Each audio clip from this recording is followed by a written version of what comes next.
Hey, how's it going, everybody? Welcome back to the channel, and today I have something that I hope you like because it's a video that I like watching, and it's essentially a pack review, like what do you carry in your pack when you're in the field.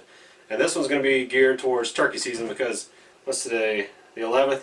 So our turkey season starts on the 22nd here in South Carolina, and by coincidence I just happened to take 2 days off, so I took off 22nd, 23rd to be out in the woods. I get something on the 22nd, and I'm going fishing on the 23rd.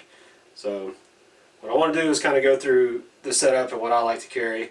There's going to be a little different than what I normally carry this year is because I've got this. Never had one of these before, picked it up this year. I'll go through the reasons why. So first we'll start off with what I think is one of the most important things that I carry with me anytime I'm hunting, which is my binocular pack. Originally I used to use a harness, but if you're chasing turkeys and you're crawling on your hands and knees and your binoculars are like dragging in the grass in front of you or the weeds, they could get snagged on stuff. So I switched to a pack a few years back, and I'm never I can't go back to a harness. Like this thing is, I just love it. So if anybody wants to know what type of gear I'm using, just ask and I'll let you know, but I'm just going to go through the type of equipment. So first things first, binocular pack. Keep a good pair of binoculars in there. It's a lot easier to spot those turkeys when they're way out in the distance, because when you're looking for turkeys, just like deer season, when you're looking for deer, a bush will look like a turkey, and it's really easy to pick a pair of binoculars up and tell that whether it's a turkey or a bush. So in that pack I keep a flashlight, small flashlight, works great, super bright, always good to have regardless of what you're hunting. Let's see, what else? In the front of the pack I keep a few things. I keep my lens wipe for the binoculars. If your lens gets wet by rain, don't use that lens wipe. If you're hunting somewhere that requires you to sign things, keep a pen in there. These are great to have with any pack so that you can clip stuff around. So I got a couple of these clips. I keep them in my bino pack mainly when I'm using them in my climber, or if I'm up in a tree stand, I can clip stuff to my harness or whatever else I'm using up there. So I've got another one of those. Let's see. Oh yep, some of these. I'll go show you what these go to. These are essentially replacement blades. So if you think of some of those knives like Havalon, Taito, they have this is the type of blades they use. So I keep some of these in here. And the reason I keep them in there is in the back of this pack.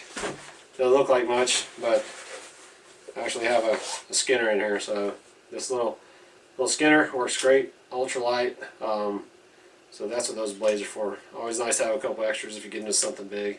You can clean it. And then got my rangefinder. This thing stays in here year round. It doesn't really take up much space. Doesn't bother me when I'm running around.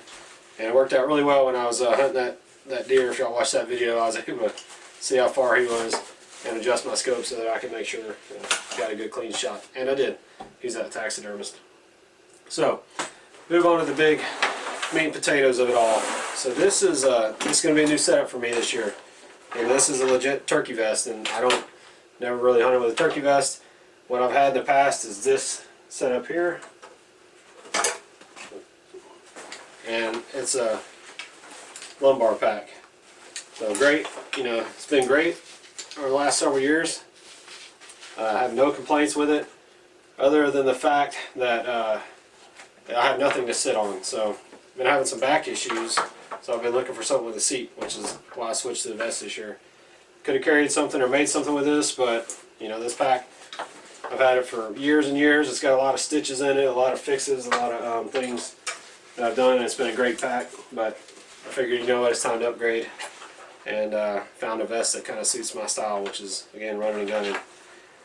Alright, so first off, we'll go with what I have in my vest, and everything I keep in this vest is what I used to keep in that lumbar pack. However, everything in this vest has a different organizational spot for it, so rather than me having to take my pack off and grab something on the back, and then you hear a bird and you just shove everything in your cargo pockets, I'll be able to tuck it back into this vest and just get to go. So I'm pretty excited about it. Now, first things first, let's see what makes the noise. Always keep a box call with me. These are great for those windy days.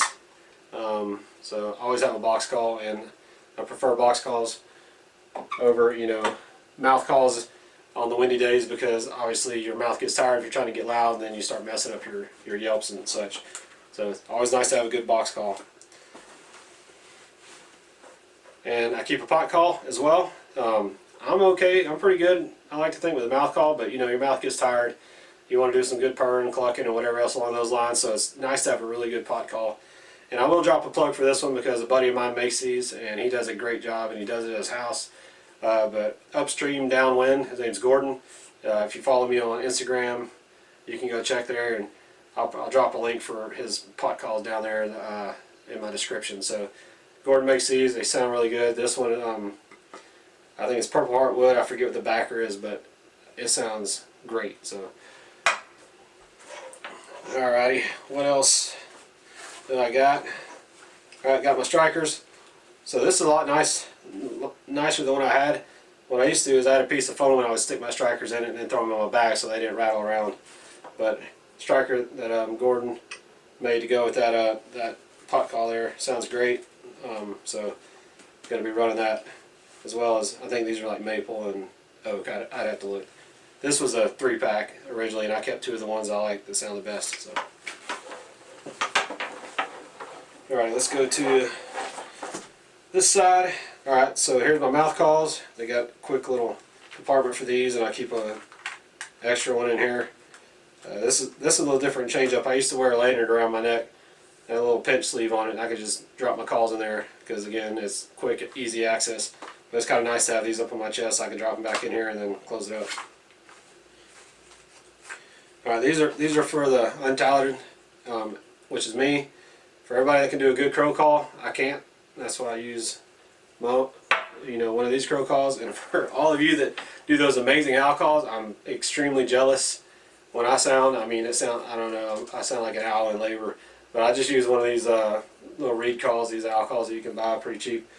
And they make good noise, and I've had good results. You know, turkeys talk back, and I don't sound like an idiot. So, all right, next. Yep. All right. Next to your gun, second most important thing to get a turkey, you gotta have your shells. So I keep my shells in a case like this. If some of you have learned, like I have over the years, shotgun shells roll around in a pack or in your pocket are not a good thing, and they'll eventually loosen the front up, and you drop BBs and powder and everything that goes into a shell will be in your pocket or in your pack. So a few years back, I bought a shell holder, and I'm never looking back. It's saved me so many shells because I'll cover miles and miles during the day, depending on where I'm at and how I'm chasing the birds. And if shells are just rolling around, like before I bought this, I knew like throughout the season that I was going to lose some shells. So I ended up buying that, and I haven't had a problem since. So highly recommend getting something like that. Also, I keep in here. So currently, in the video you saw, I have an extended choke on my shotgun. I don't normally, have an extended choke depending on where I'm hunting. So what I do is I keep in this pack, I keep my regular full choke that came with that Stoker, and this is the tool so that I can, put this thing in and get it secured.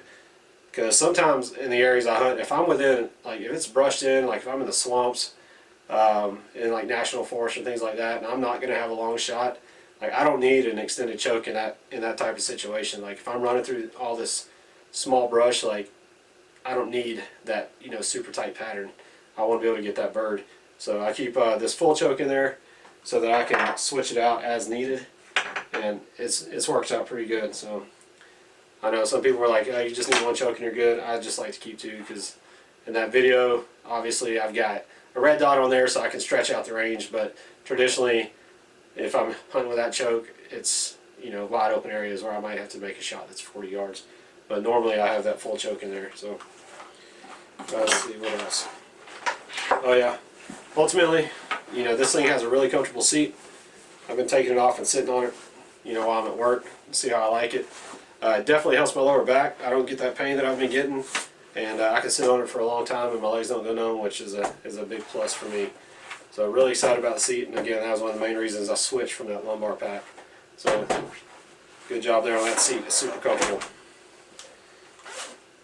Alrighty. So keep a scale, a little fishing scale there. It's got a tape measure in it. You want to measure a beard. You can do all that. You want to measure spurs. You're good to go. So it's always nice to see when you're out in the field. You can judge a bird how big it is instead of having to wait till you get back to your car. and that thing doesn't hardly take up any space. I keep the good bug spray in the pack. I like this stuff, big fan of it. Keeps the ticks off too. But I treat all my gear with permethrin before I go out in the field. But if I'm sitting in a swamp and their mosquitoes are horrible, like they do get to be in South Carolina, I'll put that on as well. Headlamp, gotta have that. This one has a green light on it. Let's see if I can switch it. Nope. I'm just wasting time. But yeah, I got a green light on there. It's always good if you're walking in. Shut it off 100 yards before you think where the turkeys are, because they can see that stuff. Alright, these are self-explanatory. Having some wipes, way better than using your socks or a sleeve on your shirt. Let's see. The most important thing. I call this my tag bag. When I started hunting out of state, you get somewhere and then you start looking for your tags and you can't find them and you start panicking and you're like, oh crap, did I forget my tags? I'm not going to be able to go to the store, yada yada yada.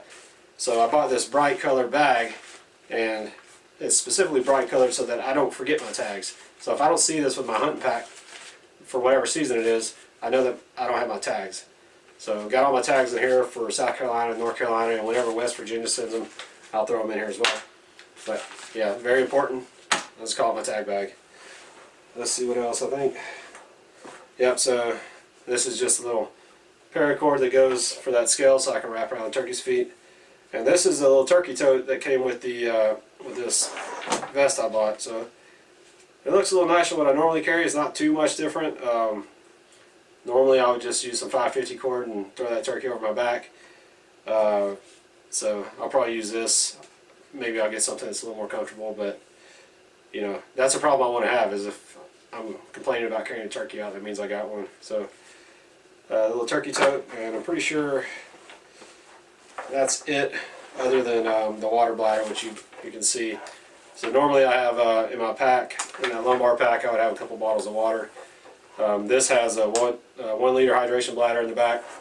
Had to purchase this separately. It didn't come with this, but I went in and bought one, and it's going to be nice just to fill this thing up and then go, and then I don't have to stop and reach in my pack and grab everything. I can just go straight from the hose. But anyway, so that's a quick down and dirty of all the stuff that I have for my pack.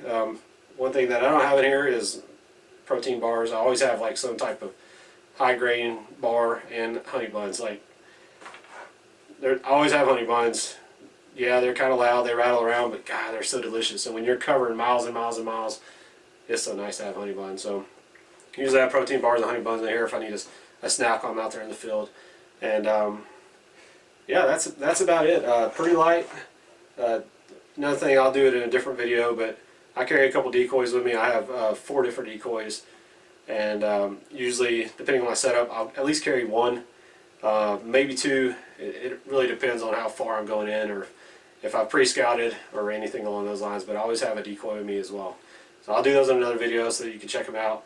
And then if you got any questions, you just let me know. But well, thank you all for taking the time to watch this. If you have any questions about any of this gear in here, brand or whatever else, just shoot me a comment. I'll let you know what it is. And everything I have in here, minus this vest, has been tested over and over and over again. So I would recommend it. I'll do a review of this after the season. I haven't used it yet, so I can't really give a review. I'm feeling pretty happy with it. I walk around with it. It feels really nice and comfortable. So I'll do a review for this after the season, after I put it through the paces. But everything else I have, I love it, and I would highly recommend it. So that is it. I'm going to go ahead and shut this thing down. And if y'all don't see me posting a video again, then hopefully I'll be posting one on opening day turkey season. So I'll catch y'all later. Everybody, have a great day. Take care.